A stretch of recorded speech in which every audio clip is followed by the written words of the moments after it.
اللهم صل على النبي الهاشمي محمد وعلى آله وسلم تسليما اللهم صل على النبي الهاشمي محمد وعلى آله وسلم تسليما اللهم صل على النبي الهاشمي محمد وعلى آله وسلم تسليما اللهم صل على النبي الهاشمي محمد وعلى آله وسلم تسليما اللهم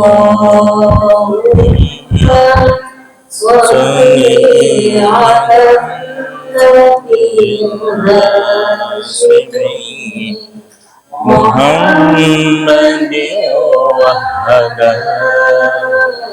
آله وسلم تسليما اللهم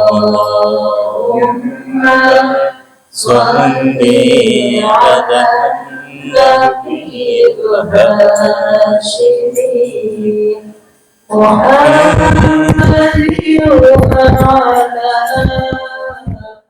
بسم الله الرحمن الرحيم السلام عليكم ورحمة الله وبركاته.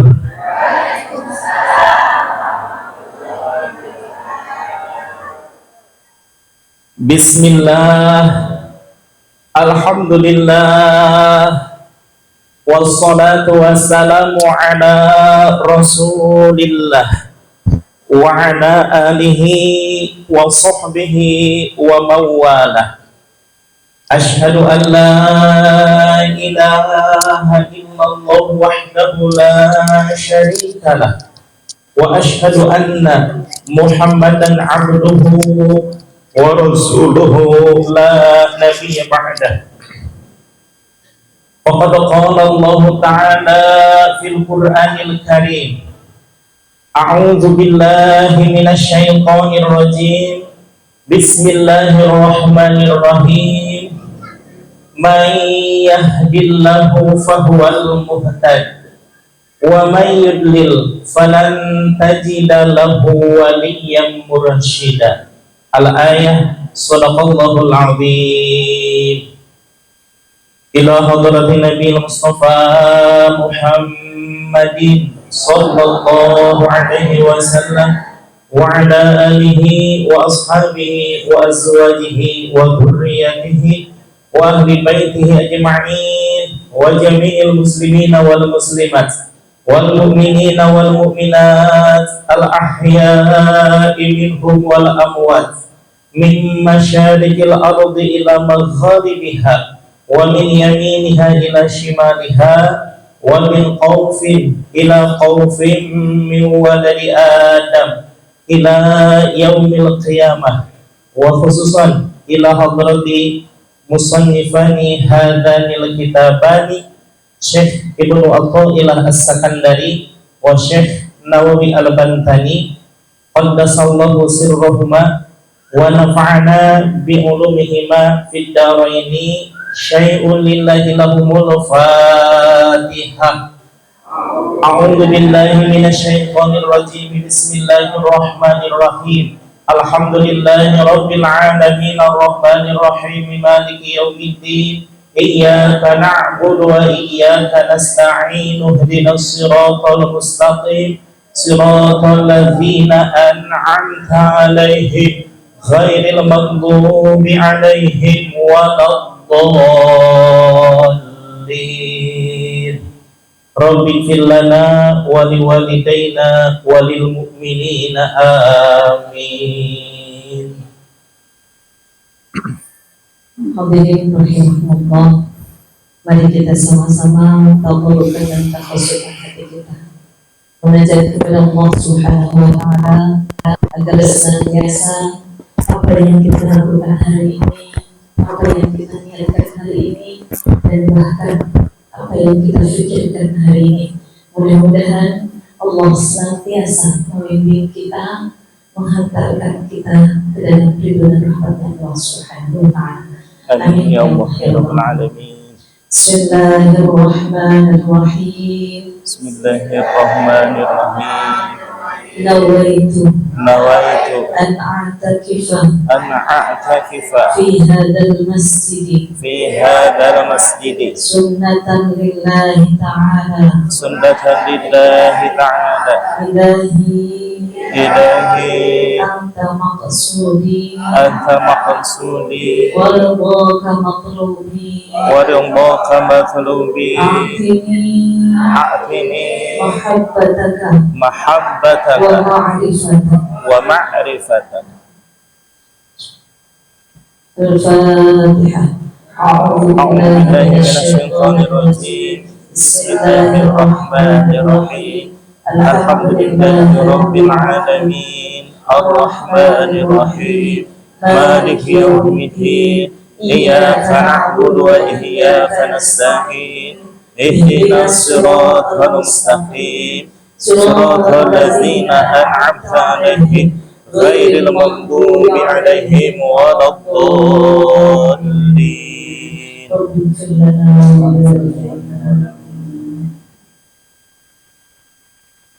Hadratil mukarramin,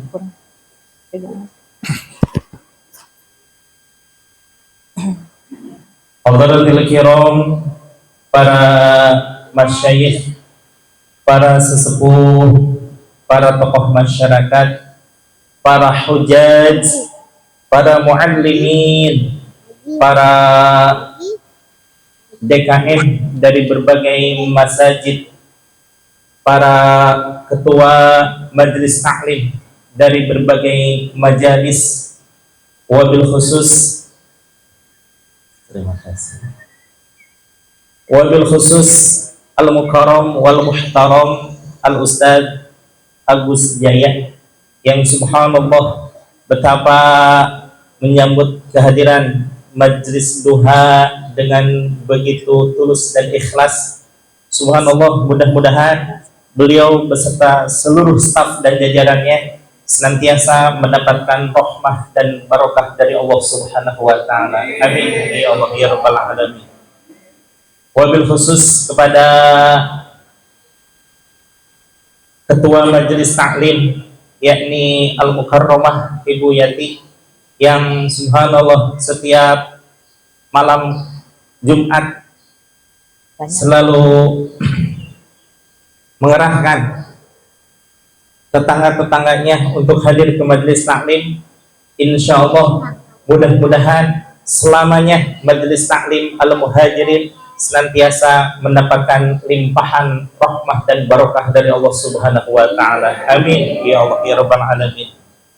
Wabil khawasil khawas kepada Al-Mukarram wal Muhtaram yang menjadi paku buminya Geria Alam Suntosa, yakni Al-Mukarram Ustadz Cecep Ahlul Ma'rifah, yang dengan segala ketawaduannya beliau selalu hadir di majelis taklim, majelis zikir. Bahkan saya sempat beberapa bulan ya Ustaz ya manakib di rumah beliau.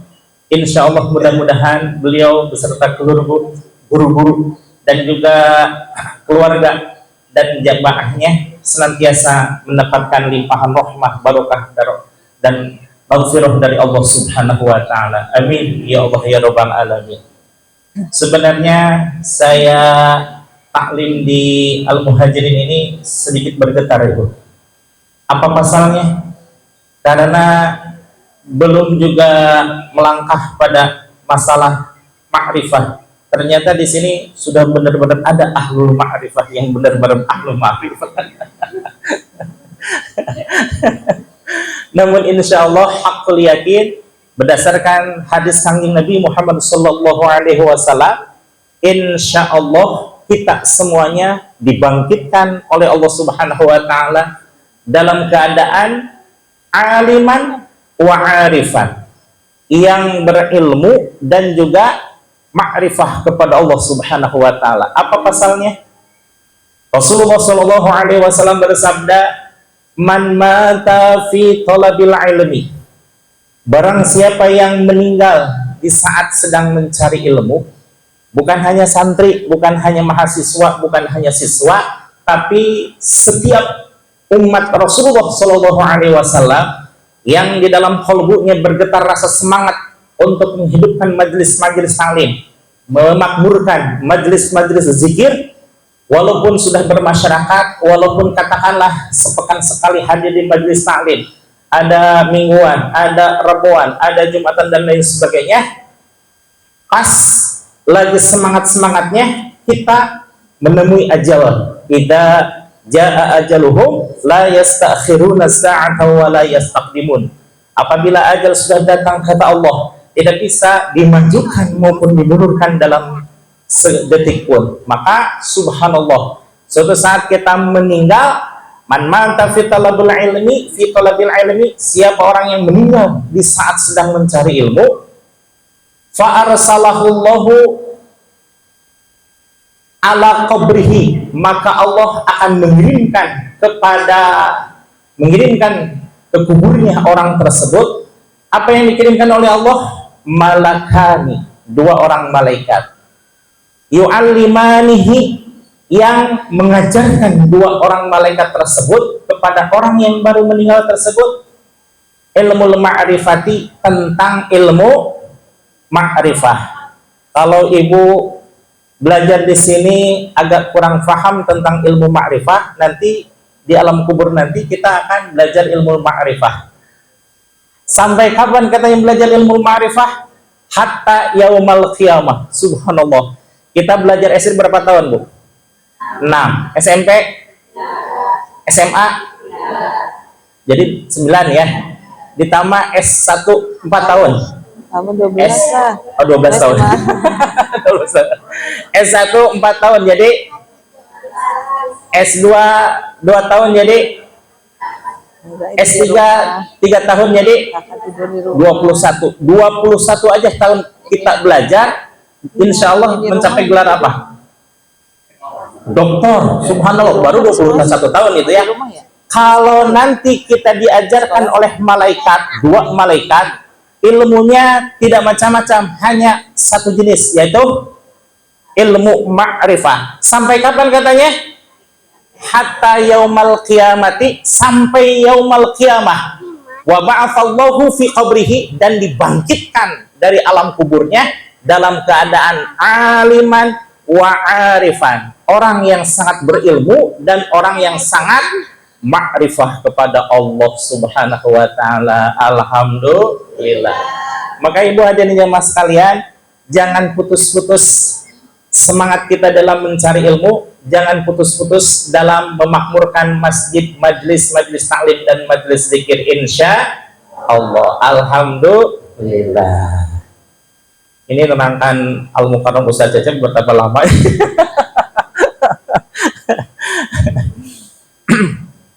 Hadirin jamaah sekalian,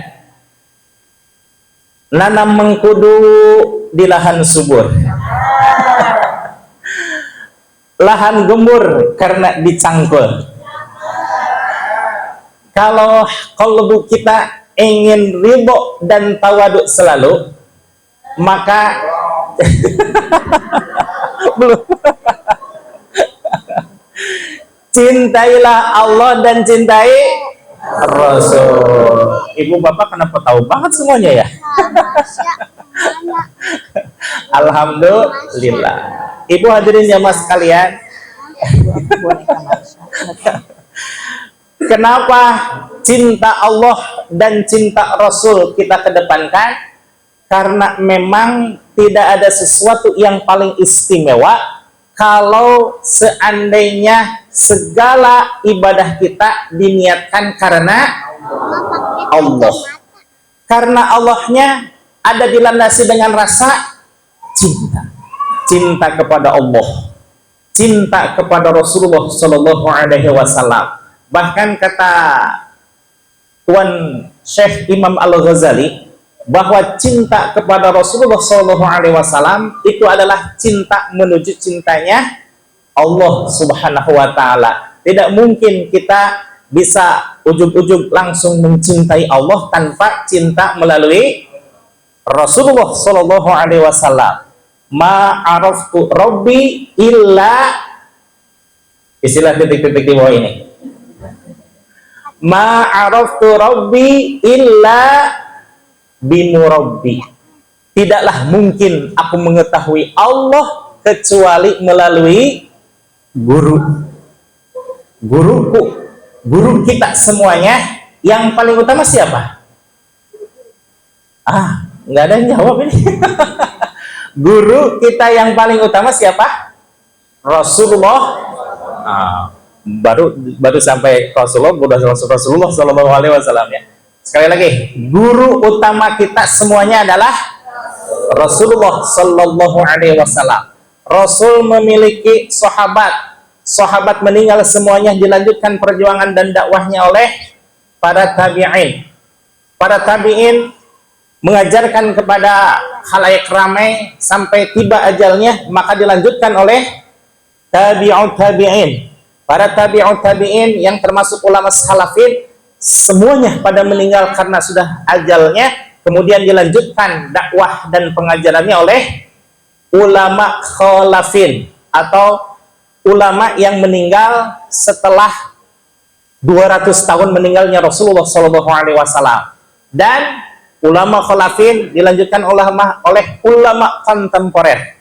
Ulama kontemporer oleh para kiai, oleh para asatid, oleh para ustadz, dan para santri sekalian, sampai kepada kita sekalian. Alhamdulillah, semua ilmu yang kita dapatkan semuanya berasal dari Rasulullah Sallallahu Alaihi Wasallam. Maka banyak ibu ungkapan rasa cinta kita kepada Rasulullah Sallallahu Alaihi Wasallam. Salah satunya dengan banyak-banyak membaca sholawat. Subhanallah, ada sholawat yang khususiyah untuk menyampaikan rasa cinta kita dan kerinduan kita kepada Rasulullah Sallallahu Alaihi Wasallam. Kalau ditanya, subhanallah, redaksi sholawat ada ratusan ibu. Paling yang kita baca ada puluhan, ada belasan, ada satuan, ada. Pernah ditanyakan ibu hadirin jemaah sekalian kepada seorang ulama besar bahwa pangersa redaksi sholawat kan banyak katanya. Ada redaksi yang mengungkapkan fadilah, bahkan kalau seandainya ada redaksi sholawat yang sebanyak orang makhluk Allah di muka bumi ini, subhanallah, saking banyaknya fadilah. Ada yang mengungkapkan redaksi sastra, ada yang mengungkapkan fadilah, keutamaan dan lain sebagainya. Namun kira-kira mana yang termaksud sholawat yang paling utama? Maka yang paling utama sudah jelas, ialah sholawat yang kita istiqomahkan. Apa itu diantaranya? Apa? Sholawat Ibrahimiyah. Subhanallah, sholawat Ibrahimiyah, jangankan kita para pecinta majelis taklim ya, anak-anak TK membaca tidak sholawat Ibrahimiyah? Allahumma sholli ala sayyidina Muhammad wa ala ali sayyidina kama shollaita ala sayyidina Ibrahim wa ala ali sayyidina fil alamina innaka Hamidum Majid. Maka di dalam surah Tijanud Darori, bahwa yang paling disenangi ahabbu minas sholawat, yang paling disenangi sholawat, yakni sholawat Ibrahimiyah. Karena saking cintanya kita kepada sholawat Ibrahimiyah, maka itu dijadikan salah satu rukun di dalam sholat. Jadi sholawatnya adalah rukun, tapi sholawat yang paling disenangi adalah sholawat Ibrahimiyah, yang kalau seandainya tidak ada pembacaan sholawat, maka sah tidak sholatnya? Tidak. Maka insya Allah dengan adanya kewajiban kita membaca sholawat di dalam sholat, insya Allah mudah-mudahan menjadi keistiqomahan kita di luar sholat, tetap membaca sholawat. Allahumma sholli ala Sayyidina Muhammad wa ala alihi wa sahbihi ajma'in. Mudah-mudahan Allah menurunkan rahmat dan salam kepada Kangjeng Nabi Muhammad sallallahu alaihi wasallam dan juga kepada keluarga sahabat semuanya. Amin ya Allah ya rabbal alamin. Bapak Ibu hadirin jamaah sekalian, setelah kita cinta kepada Rasulullah sallallahu alaihi wasallam, langkah berikutnya adalah yang paling utama, yaitu mencintai Allah. Setelah cinta kepada Rasulullah, cinta kepada Allah, ya. Nah, ada satu ibarat dari para ulama untuk mendapatkan cinta dan rasa syukur kita kepada Allah Subhanahu wa taala. Berdasarkan hadis Kangjeng Nabi bahwa suatu saat Rasulullah Shallallahu alaihi wasallam sedang beribadah. Malam-malam qiyamul lail. Setelah sholat, membaca Quran, zikr dan lain sebagainya, tiba-tiba Siti Aisyah radhiyallahu anha terbangun. Wahai Rasul, bukankah engkau sudah dimaafkan oleh Allah Subhanahu wa taala? Bukankah pintu surga sudah terbuka untukmu? Dan bukankah pintu neraka sudah tertutup rapat-rapat untukmu, wahai Rasul? Kenapa engkau masih berbuat seperti ini, wahai Rasul? Ibadah tiada henti-hentinya, bahkan engkau menangis sejadi-jadinya, bahkan kualitas dan kuantitas ibadahmu sedemikian hebatnya. Maka apa kata Rasul? Afala akuna minasyakirin ya Aisyah. Tidakkah engkau senang, wahai Aisyah, aku menjadi hamba yang bersyukur? Subhanallah. Rasulullah Shallallahu alaihi wasallam menjadikan ibadah kepada Allah Subhanahu wa taala bukan sebagai apa? Kewajiban. Bukan sebagai kewajiban, tapi sebagai yang jawab cuma 3,5 orang. Rasul tidak pernah meniatkan di dalam kolbunya bahwa ibadah sebagai kewajiban, tidak pernah. Tapi Rasul lebih dari itu, yakni mengiktikadkan bahwa seluruh ibadah beliau itu sebagai sebuah kebutuhan. Ibu beda nggak kewajiban dengan kebutuhan? Beda. Bagaimana perbedaannya? Misalkan saya gitu ya, saya wajib untuk bekerja, betul? Karena wajib untuk bekerja, tiba-tiba di luar rumah hujan. Ketika keluar untuk ke tempat kerja, saya menggerutu atau asik hujan gitu nggak? Tidak ya, karena itu kewajiban. Kalau enak-enak kalau lagi hujan, enak-enaknya apa? Sama aja dengan itu dia. Tapi kalau kebutuhan, misal kita semuanya, misalkan ini ya, bapak-bapak ya, bapak-bapak waktunya makan siang nih, tapi tiba-tiba ibunya ada keperluan, entah itu pengajian atau ada arisan atau lain sebagainya. Bapak nunggu dulu ibu pulang ke rumah atau bapak langsung beli aja ke warung? Beli ke warung. Karena makan adalah sebuah kebutuhan ya. Jadi insya Allah mudah-mudahan di awal prolog ini kita mengiktikadkan bahwa kewajiban kita, bahwa seluruh ibadah kita adalah kebutuhan. Bapak Ibu hadirin jemaah sekalian, di dalam Al-Hikam hikmah yang nomor 50, subhanallah, betapa kita melihat keadilan dan anugerah Allah Subhanahu wa taala tiada terbatas dan tiada terkira. Kenapa? Beliau menyatakan la saghirata illa idza qabalataka adaluhu. Tidak ada amal yang kecil kalau kita dihadapkan dengan keadilan Allah. Bagaimana maksudnya? Kok tidak ada yang kecil? Tidak dianggap ibadah yang amal yang kecil? Subhanallah, ibu hadirin jamaah sekalian. Ketika zaman Nabi Musa alaihissalam, terkenallah sebuah keluarga yang kepala keluarganya jadi bromocorah. Apa itu bromocorah? Pokoknya jeger-jeger lah gitu ya. Jegernya jeger. Segala macam kemaksiatan dia lakukan, segala macam kebrutalan dia lakukan, tapi tidak sedikit pun amal kebaikan dia laksanakan. Subhanallah, masyarakatnya resah, keluarganya malu, sampai-sampai Nabi Musa alaihissalam tahu bahwa keluarga itu keluarga berantakan. Sampai pada akhirnya masyarakatnya memutuskan untuk mengusir dia dari kampungnya. Bahkan keluarganya, orang yang paling dekat dengan dia, mengusir karena malu terhadap masyarakat. Subhanallah, apa yang dia lakukan bertahun-tahun?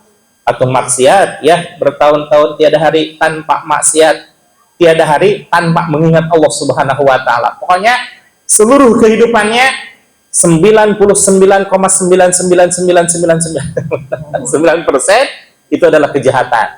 Nah, di saat dia terusir dalam keadaan terhina, dia bermunajat kepada Allah. Ya Allah, kalau seandainya orang sekampungku mengusirku ya Allah, bahkan keluargaku mengusirku, bahkan nabimu yang katanya orang soleh menganggap aku orang yang tidak berarti sama sekali, kepada siapa lagi aku memohon ampunan selain kepadamu ya Allah. Subhanallah. Perhatikan ucapannya. Ucapannya beliau mengharap kepada siapa? Kepada Allah. Dan di saat beliau mengharap kepada Allah, satu-satunya yang diharapkan di saat tidak ada orang lain yang mengharapkan dia, Allah Subhanahu wa ta'ala menurunkan rahmatnya. Singkat cerita, dikabarkan orang itu meninggal. Kemudian Allah berfirman kepada Nabi Musa alaihissalam, wahai Musa, di kampung, di gurun pasir itu ada waliku yang sangat aku kasihi. Silahkan urus pemakamannya dan sholatkan dia sebagaimana mestinya. Ini perlu diperhatikan ya. Sholat kira-kira di zaman Nabi Musa sudah ada belum? Sudah. Cuma hanya disyariatkan kepada para nabinya, termasuk Nabi Muhammad Sallallahu Alaihi Wasallam. Ketika Isra wal Mi'raj barulah disyariatkan kepada hambanya. Balik lagi kepada cerita Nabi Musa alaihissalam. Nabi Musa alaihissalam dikabarkan oleh Allah ada seorang wali Allah yang sangat dikasihi yang meninggal di gurun pasir.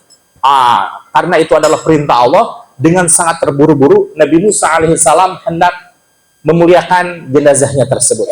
Pas dilihat, ternyata ini adalah sampah masyarakat yang selama ini berbuat onar. Bahkan keluarganya itu sudah mengusirnya. Kemudian beliau munajat, ya Allah, apa rahasia dibalik semua ini ya Allah, sehingga orang yang bejat seperti itu engkau anggap sebagai wali yang sangat terkasih? Maka Allah menurunkan firman-Nya, wahai Musa, di saat orang-orang mengusir dia dalam keadaan terhina karena senantiasa berbuat kejelekan dan berbuat keonaran, dia berharap hanya kepadaku, dan di saat itulah aku ibarat kata luluh hatiku untuk mengampuni dia, bahkan menurunkan rahmat kepada dia. Subhan la saghirata idza qabalataka adluhu. Tidak ada amal yang kecil kalau seandainya dihadapkan kepada keadilan Allah Subhanahu wa ta'ala. Tadi amalnya kira-kira apa yang baik? Amalnya hanya berharap ampunan Allah Subhanallah. Kalau kejahatannya apa saja itu?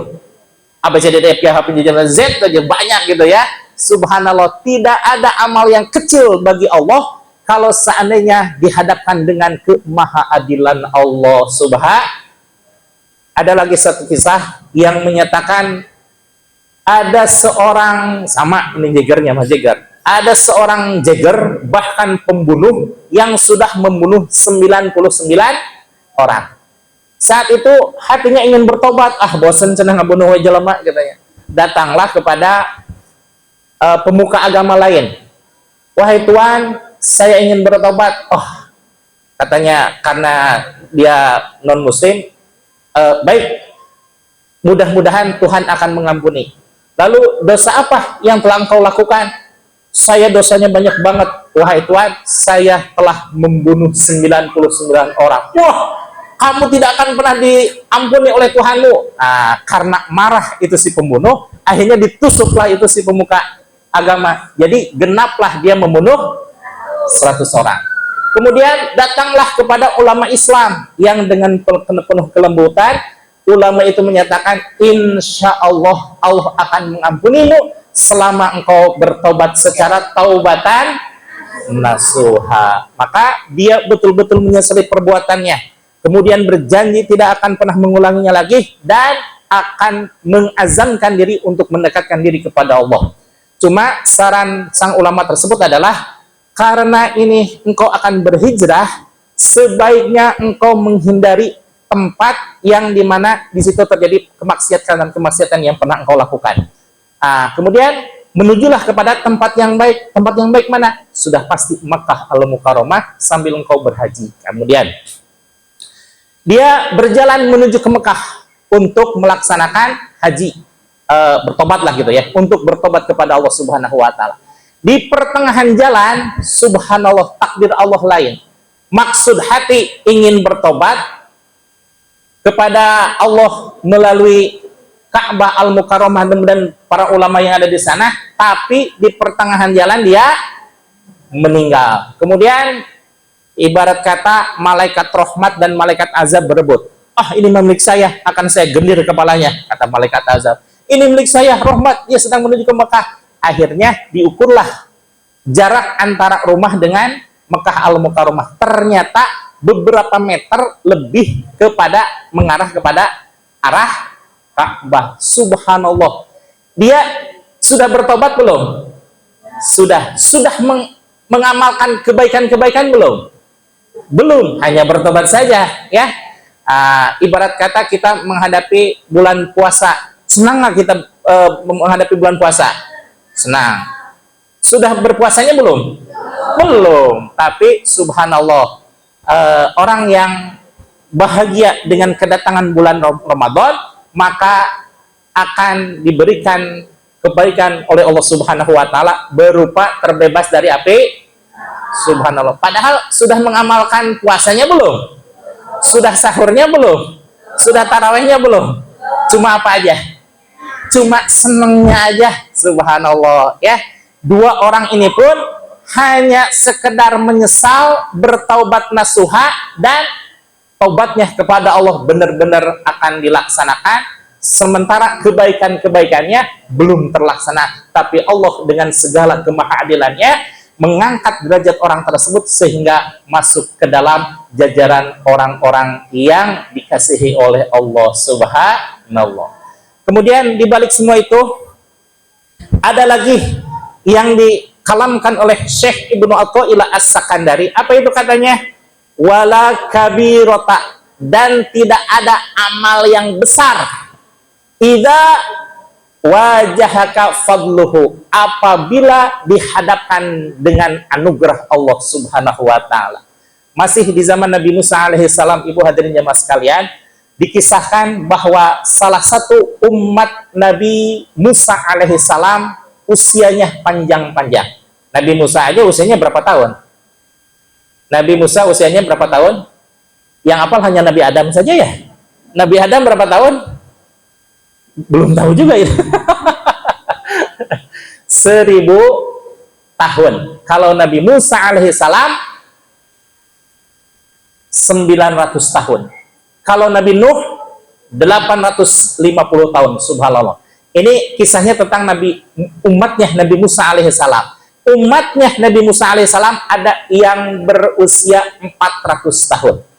Dia beribadah selama 400 tahun, mengasingkan diri di suatu tebing yang makannya hanya apa yang tumbuh di danau tersebut, di daratan tersebut, minumnya dari alam, dan tidak pernah bertemu dengan seorang pun, yang dalam artian tidak pernah berbuat maksiat. Selama 400 tahun dia beribadah. Singkat cerita, katakanlah dia meninggal. Ketika meninggal, ditanya, disidang oleh Allah Subhanahu wa taala, "Wahai hambaku, dengan apa engkau akan masuk surga?" Kata Allah Subhanahu wa taala. Dengan penuh kepedeannya dia menyatakan, "Ya Allah, selama 400 tahun aku beribadah kepadamu. Selama itu pula aku tidak pernah berbuat maksiat kepadamu, karena tidak ada orang yang aku temui hanya siang, malam, pagi, sore beribadah kepadamu ya Allah. Maka saya akan masuk surga pasti dengan amalku yang banyak itu." Perhatikan di sini. Nah, wala kabirata illa wajhaka fadluhu. Tidak ada amal yang besar kalau kita dihadapkan dengan anugerah Allah Subhanahu wa taala. Ibarat kata, mohon maaf ya, Allah tersinggung. Kenapa? Dia dengan pedenya menyatakan bahwa masuk surga dengan amal ibadahnya. Kemudian kata Allah, malaikat, coba timbang kebaikan dan keburukan orang ini, mana yang lebih banyak. Ketika malaikat menimbang, hanya 1 biji mata, bukan 2 ya, hanya 1 biji mata, ternyata ibadah yang selama 400 tahun itu belum cukup untuk membayar harga dengan kenikmatan 1 biji mata. Apatah lagi dengan 2 mata, apatah lagi dengan hidung, apatah lagi dengan telinga, apatah lagi dengan lisan, apatah lagi dengan semuanya. Subhanallah, berapa ribu tahun kenikmatan Allah harus dibayar. Subhanallah, tidak akan pernah terhitung. Maka ketika kita dihadapkan dengan hadis Rasulullah SAW, la yadkhulu amaluhul jannah wala yujirahu minan nar. Tidaklah seseorang akan dimasukkan ke dalam surga karena amal ibadahnya. Wala yujirahu minan nar, dan tidak pula dia dihindarkan dari api neraka dengan amal ibadahnya. Lalu dengan apa? Para sahabat heran dengan ucapan Rasulullah SAW. Kemudian bertanya, "Wa kaifa anta ya Rasul?" Bagaimana dengan engkau wahai Rasul? Bukankah ibadahmu luar biasa itu? Hatta anak, kata Rasulullah SAW, saya pun sama. Tidak ada satupun ibadah-ibadah saya yang memasukkan saya ke dalam surga illa, kecualinya apa? Illa birahmatin minallah, kecuali dengan rahmat Allah. Jadi semuanya Bapak Ibu hadirin jamaah sekalian, tidak ada amal kita yang masukkan kita ke dalam surga, dan tidak ada pula amalan yang seharga dengan penolakan kita terhadap neraka. Berarti semuanya juga layak masuk neraka atau mungkin tertolak masuk surga, betul? Kecuali apa tadi katanya? Illa birahmatin minallah, kecuali dengan rahmat Allah. Maka insya Allah mudah-mudahan amal ibadah yang kita laksanakan hari ini dan seterusnya, bahkan mana ibadah-ibadah yang telah kita laksanakan, semuanya dilandaskan untuk rahmat dan ridho Allah. Maka ada satu ikhtiar kita dari munajat para ulama untuk menyatakan amal ibadah kita supaya betul-betul berdasarkan rahmat dan ridho Allah. Apa itu? Ilahi, ya Allah, hanya Engkaulah yang aku maksud. Terus, dan keriduanmu ya Allah yang kami cari. A'tini, oleh karena itu ya Allah, karena aku mengharapkan ridhomu, dahnya aku mengharapkan zatmu. A'tini mahabbataka wa ma'rifata, hunjamkan ke dalam dada kami semuanya rasa cinta dan ma'rifat kepadamu. Tadi diawali dengan pembahasan tentang ma'rifah karena ada Ustadz Cecep Ahlul Ma'rifah, dan pembahasan kita dengan cinta, pembahasannya pun subhanallah diakhiri dengan ma'rifat dan cinta. Ilahi anta maqsudi wa ridhaka matlubi, a'tini mahabbataka wa ma'rifata. Insyaallah mudah-mudahan hari ini dan seterusnya Allah memberikan istiqomahan kepada kita sekalian untuk melandaskan ibadah kita semata-mata karena cinta dan ma'rifat kepada Allah.